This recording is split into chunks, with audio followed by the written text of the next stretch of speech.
Now I'm going to talk to you about the safety considerations when taking part in this activity. Based on OFIA safety guidelines for fitness activities, you need to consider the following safety considerations based on the equipment being used, clothing, jewelry, and shoes, the facilities where you are doing the activity, environmental considerations, first aid and supervision during the activity, and any additional instructions or special rules. When doing this activity, you need to ensure that any equipment being used is safe and has no sharp edges, corners, splinters, or cracks. Students should be wearing athletic clothing when doing this activity, as well as running shoes, and any long hair pulled back that could pose a risk during the activity. If doing this activity outdoors, you need to make sure that all obstacles, aside from the ones being used for the course, are cleared from the area. You should also do a walkthrough of the area to check for uneven ground, sticks, rocks, holes, glass, and anything else that could pose a hazard. You need to also identify the boundaries of the activity for the students prior to the start. Whether in the gymnasium or outside, you need to ensure that obstacles are spaced appropriately away from one another and away from doorways and walls to ensure a safe flow of activity. The finish line of the obstacle course should be identified and kept away from trees, the stage, doorways, walls, and other equipment. Any and all hazards that students come across should be reported to the teacher and principal. If doing this activity outside, there are a number of environmental considerations you need to be aware of. You should not do this activity outdoors if it is raining, thundering, or lightning, and be aware of slippery grass or pavement from prior rainfall. You also need to follow protocols to avoid sunburn or heat stroke if doing this activity outdoors in the heat.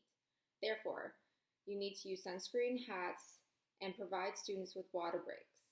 There are also a number of insect-related environmental considerations, including ticks and bee stings. Therefore, you need to remain vigilant of these risks and ensure that students with allergies have access to their EpiPen. You also need to be aware of air quality when doing this activity outdoors, as poor air quality can trigger asthma. Some special considerations and instructions associated with this activity include being aware of any student medical conditions before the start of the activity. This includes asthma, anaphylaxis, CAS, and prior concussions. Prior to the start of the activity, students need to be made aware of the risks associated with the activity. This includes tripping, falling, and concussions, and ways in which they can limit these risks. A warm-up should be done at the beginning to avoid injury, and students should have a water bottle and have access to water whenever needed. Students should also be able to work through the obstacles at their own level of intensity. As for supervision and first aid safety guidelines, students must be supervised throughout the entirety of the activity, and the teacher needs to be familiar with the activity before teaching it to students. A first aid kit needs to be accessible whether outdoors or inside, and the teacher must follow the first aid procedures and protocols for their school. If injury does happen when going through the activity, students should report the injury to the teacher immediately, where first aid should be administered by the teacher, principal, or other school personnel.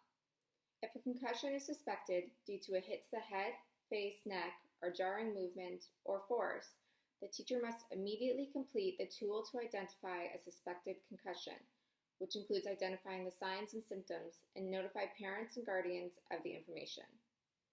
So as a quick refresher, before the activity begins, you should make sure shoes are tied and long hair is tied back. Make sure every student has water easily accessible for them. If outside, conduct a walkthrough of the area. Review safety procedures and possible hazards with students. This includes tripping, falls, colliding with other students, slipping on spilled water. Students need to be made aware of the surroundings at all times. You should also warm up to stretch muscles and avoid injury.